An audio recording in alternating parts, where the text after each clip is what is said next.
VRAX-9 was a planet wrapped in thick green jungle from space. It looked beautiful like a ball of emerald floating in the dark, but every species that had stepped on its surface never returned. Many tried to explore, many tried to conquer. None made it past a few days. The jungle swallowed them whole quietly, quickly, and without warning. It became a legend in the galaxy. Explorers called it the Green Grave. Scientists called it a mystery. Soldiers called it cursed. The Galactic Council marked it as a red zone, no entry, no research, no rescue missions. If someone went there, they were on their own. But humans were different. Nathan and Claire were not soldiers. They were not scientists either. They were explorers from Earth who loved the wild. They had hiked through deserts, climbed frozen mountains, and camped inside active volcano craters. To them, danger was just another kind of adventure. Nathan was tall, quiet, and always carried a backpack full of gear. Claire was sharp, fast-talking, and loved fire-starting kits more than fancy tech. They were best friends who had visited more than 20 planets together, and when they saw the Council's warning about Verax-9, they didn't feel fear, they felt excitement. What if we just camped there? Claire said one night, looking at the glowing red warning on her screen. Nathan raised an eyebrow. Camp? Like a weekend trip? Exactly. Claire grinned. No big gear, no weapons, just us, a tent, and marshmallows. After some laughs and a lot of planning, they launched their small ship toward Verax-9. They didn't tell the Council. They didn't bring soldiers. They brought hammocks, food packs, and insect repellent. And Nathan made sure to pack his special chili sauce. You never know when you need spice. He said when they landed on the planet, it was quiet. Too quiet.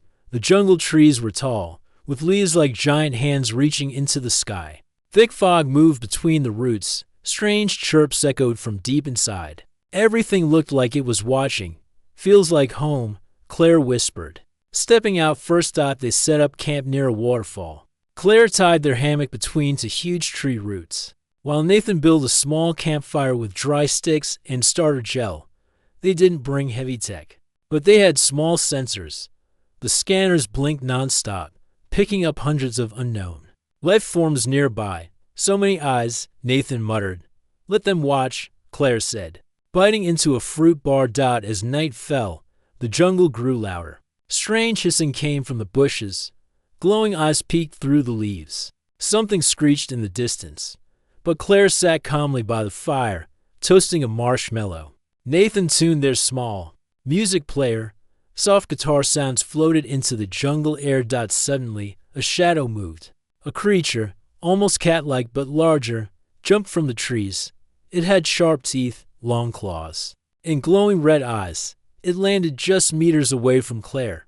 But before it could attack, Nathan reacted fast. He grabbed a small bag from his belt, tore it open, and flung the contents at the beast. Hot chili powder exploded in the air.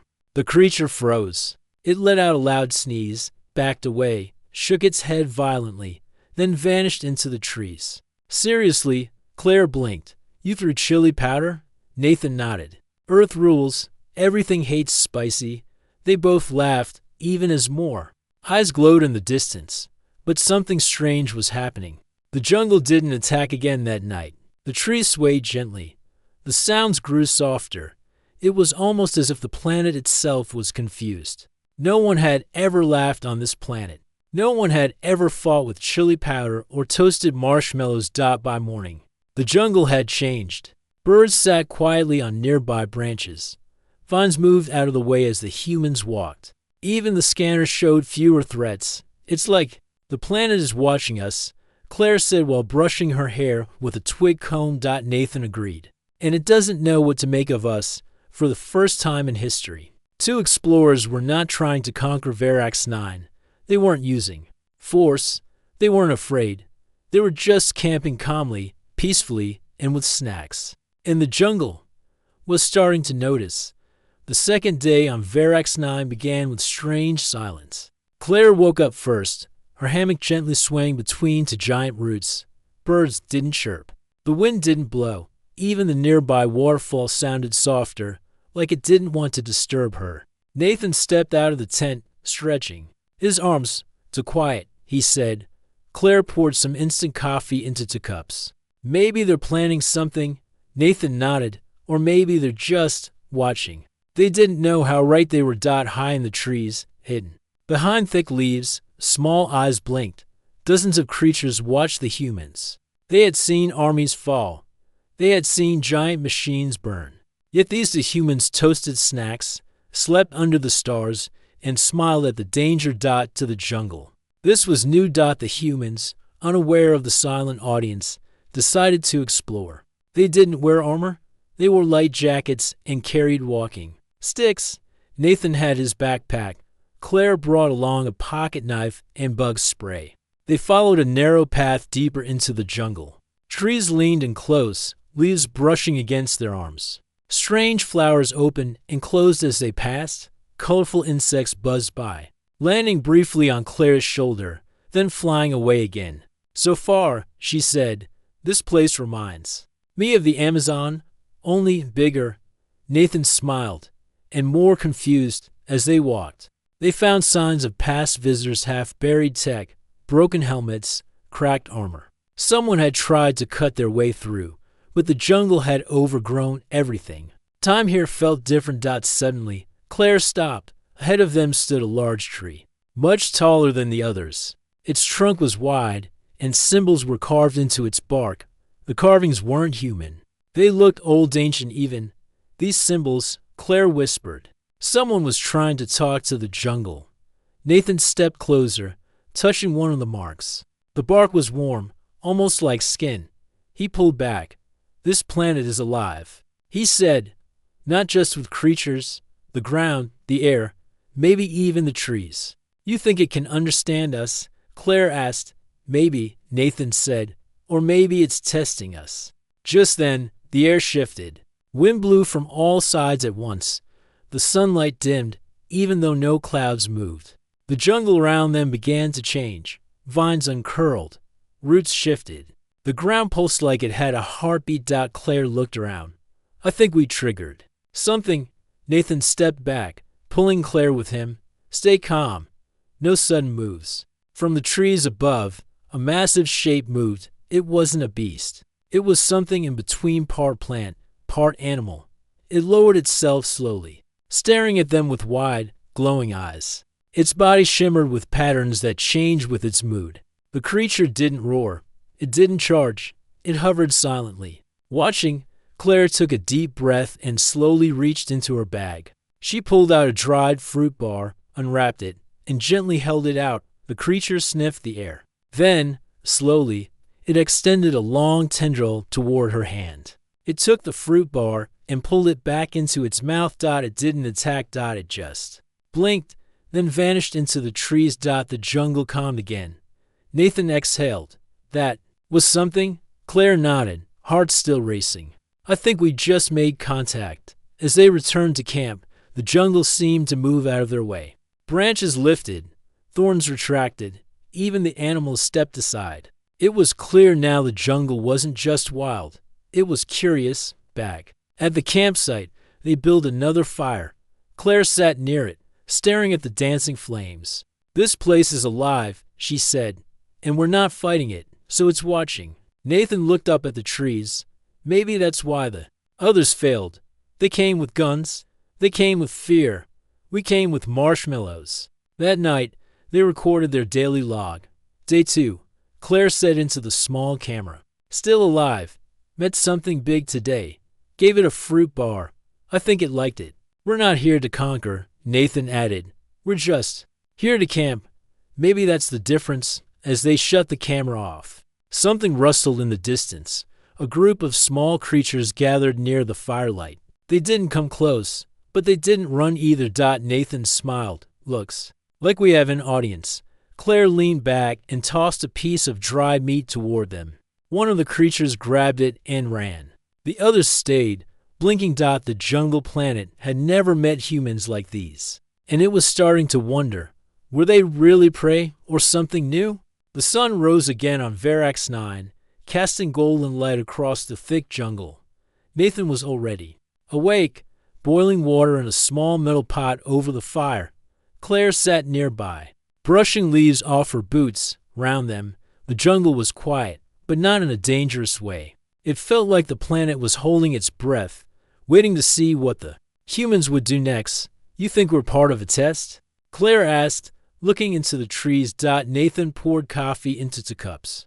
I think we're the first ones not to fail right away. As they sipped their drinks, a strange noise came from the jungle.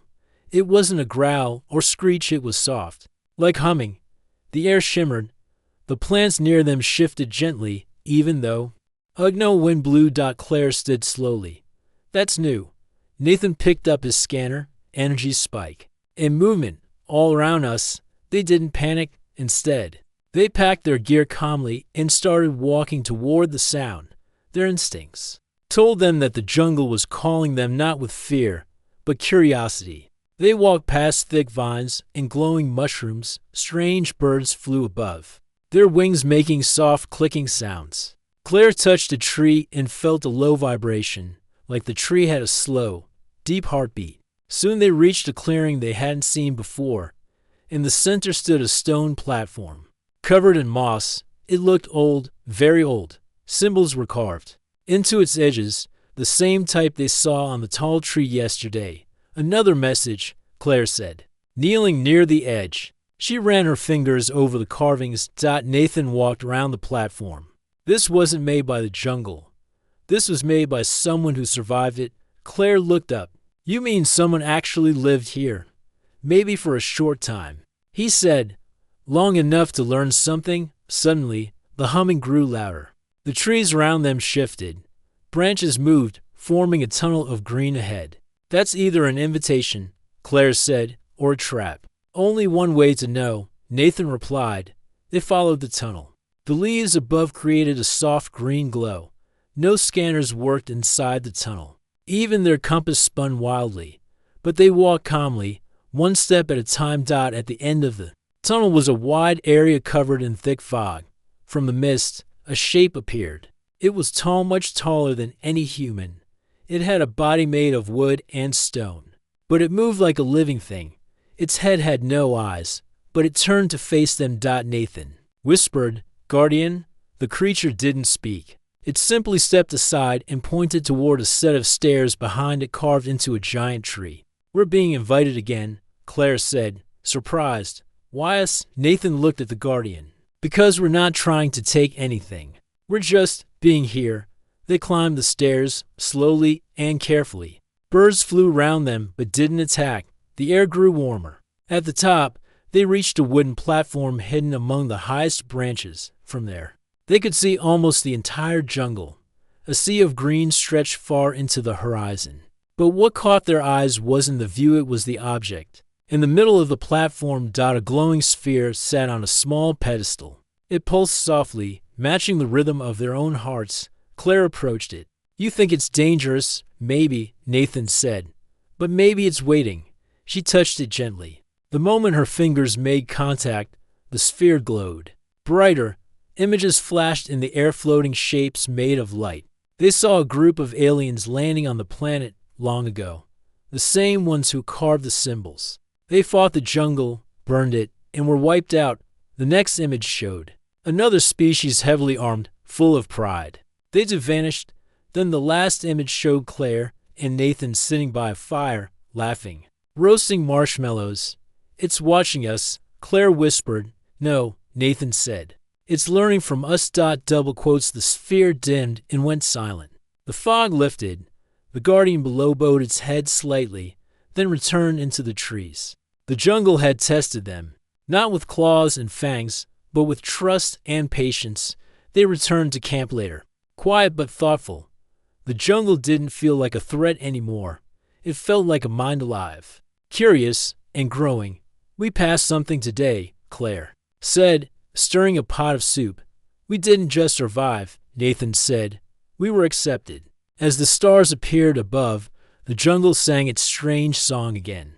But this time, it sounded like a welcome. The fourth morning on Verax 9 was filled with thick mist and golden sunlight. Claire sat quietly near the fire, staring into her cup of warm tea. Nathan checked the equipment, but most of it had stopped working. The scanner blinked with random signals. The compass spun again, and their signal transmitter gave off a slow clicking noise. "This place doesn't want us to leave," Claire said softly. Nathan looked up. "Or it wants us to understand more before we go." They had come to camp and explore, but now they were part of something deeper. The jungle planet had shown signs, creatures, and even an old structure hidden in the trees. And last night, they had seen a memory of glowing spheres showing them the past. Nathan placed a small rock on the map. "If this pattern is right, all the strange energy spots are forming a circle." Claire leaned forward, "And we're in the center." "Yes, maybe the heart of the jungle is here." The ground suddenly shook. It was soft, like a wave under their feet. Then it stopped. A low, humming sound returned deeper this time. "Another call," Claire said. Standing up, they packed light-only water, food packs, and one small medkit. The path was already there, waiting for them. The jungle opened slowly, leaves pulling back as they walked. Small animals followed from a distance, but none came close.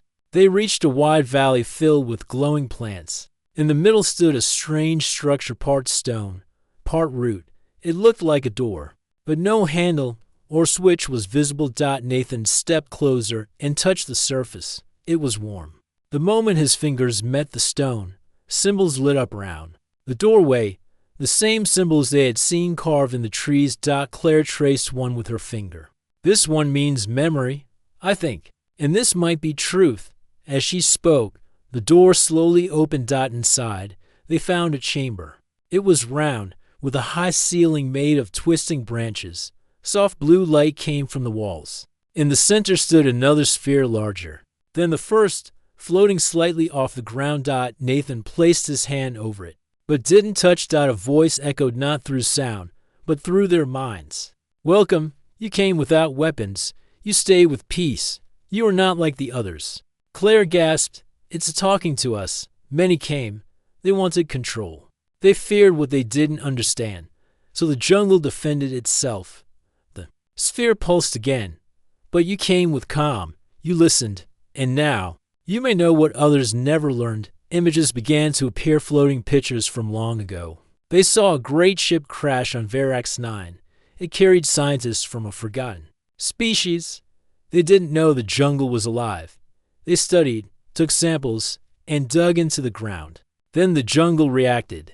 Vines wrapped their machines, storms destroyed their camps, and one by one, the explorers vanished. Then another species came. They were warriors. They thought fire and weapons would bring safety. But they were wrong. The planet didn't fear them, it swallowed them. But the last image was different. It showed two figures around a campfire, laughing under the stars. "That's us," Claire whispered. "You were not trying to survive. You were living." In the jungle watched. Nathan spoke carefully. "Why are you showing us this?" "Because it is time to choose. The jungle must grow, but it needs a voice, one to speak for it, to protect it from being misunderstood again." Claire looked at Nathan, a guardian. The sphere pulsed once more. "Stay, learn, become part of us, or leave with peace. Your choice will be respected." The chamber dimmed. The images faded. They stepped outside, both silent. They walked back to camp, the jungle shifting around them as if waiting. Later that night, they sat by the fire again. Stars sparkled above. The wind was gentle. "If we stay," Claire said, "we'll never be the same. And if we leave," Nathan replied, "we take something powerful with us, understanding." They didn't speak for a long time after that. The jungle was quiet, waiting for their choice. The morning sun filtered through the thick jungle canopy, casting dancing shadows across the camp. Nathan and Claire sat quietly, each deep in thought. The choice lay before them: stay and become part of the jungle's secret, or leave with the knowledge they had gained. Nathan broke the silence. "If we stay, we help protect this place. If we leave, the galaxy will keep trying to take it by force." Claire nodded slowly. "This jungle is alive. It's not just plants and animals. It's a whole world with its own mind." They decided to send a message to the Galactic Council. Not a warning or a call for help, but a story of survival, respect, and friendship with a planet thought impossible. The next days were filled with learning. The jungle revealed its secrets. Gently, glowing plants showed hidden paths. Creatures once shy now approached without fear. The jungle taught them how to listen to the rustle of leaves, the hum of insects, even the heartbeat of the earth beneath their feet.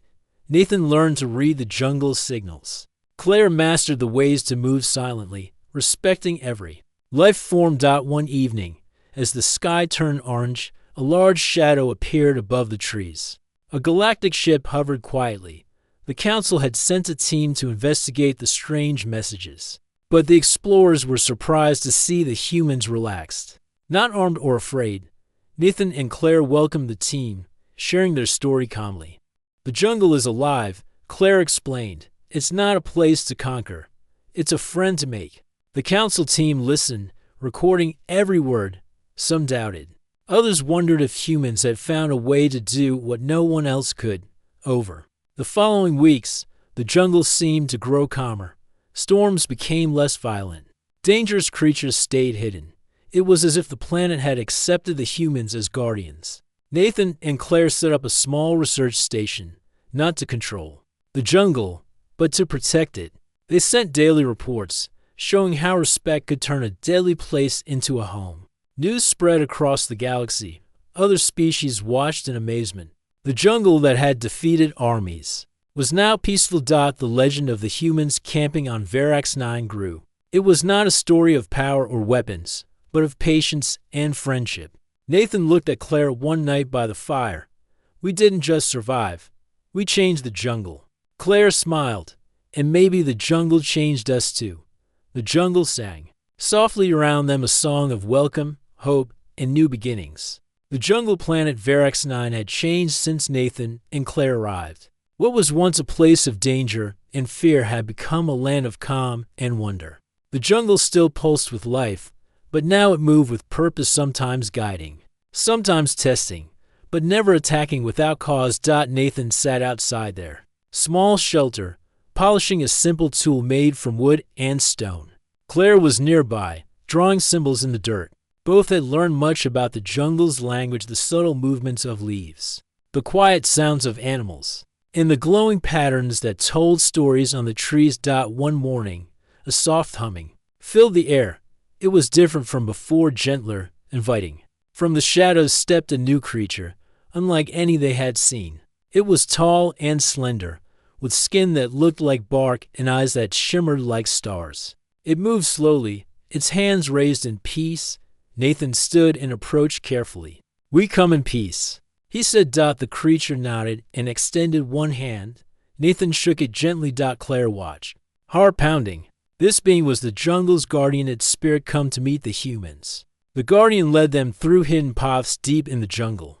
They reached a clearing where ancient ruins stood, massive stone pillars covered with vines and glowing runes. The place was quiet, sacred. The guardian touched a pillar, and images appeared, stories of the jungle's past. It showed how many species had tried to claim Verax 9, but all had failed. Then it showed the arrival of humans, how they came without weapons, with respect and calm. You have changed the jungle, the guardian's voice echoed in their minds. You have earned trust. Nathan nodded. We want to protect this world, not destroy it, Claire added, and teach others how to live with it. The guardian gave them a small seed glowing with soft light. This is a gift. Plant it where the jungle is weak. It will help the jungle heal. Back at camp, they planted the seed near a damaged area. Slowly, the plant grew, its light spreading through the earth. The jungle's power returned stronger than before. News of the humans' success spread. The Galactic Council sent more observers. But they were careful, no armies, no weapons. The jungle allowed only those who respected it. Nathan and Claire taught others how to listen and live in harmony. They showed that strength came not from fighting, but from understanding. One night, as they rested by the fire, Claire whispered, "This is more than camping. This is a new way of life." Nathan smiled, and we're just the beginning. The jungle around them sang softly, a melody of peace and hope for all who would come. The jungle of Verax 9 had changed forever. Where once no species survived, humans had made a home not by fighting, but by understanding. Nathan and Claire sat quietly by their small fire, watching the soft glow of the jungle around them. The air was calm, filled with gentle sounds of life. News from the Galactic Council had arrived. More ships came not to conquer, but to learn. Species from different worlds landed carefully on Verax 9, following the example set by the two humans. The jungle, once feared, opened paths and softened its dangers for these new visitors. Nathan stood and looked toward the horizon. We started this with just a campfire and a smile. Claire smiled back, and now it's a symbol of hope. Together, they helped build a small village at the jungle's edge. The buildings were simple, made from wood and stone, blending into the environment. No machines destroyed the trees. No weapons fired in anger. Instead, people learned from the jungle itself how to move quietly, how to listen to the earth, how to live without fear. One day, a young alien child approached them. She looked at Claire with wide eyes. "You saved my people," she said softly. Claire knelt down. "We only showed respect." The child smiled. "We want to learn. Will you teach us?" Nathan nodded. "We all learned together." Years passed. The jungle grew stronger and healthier.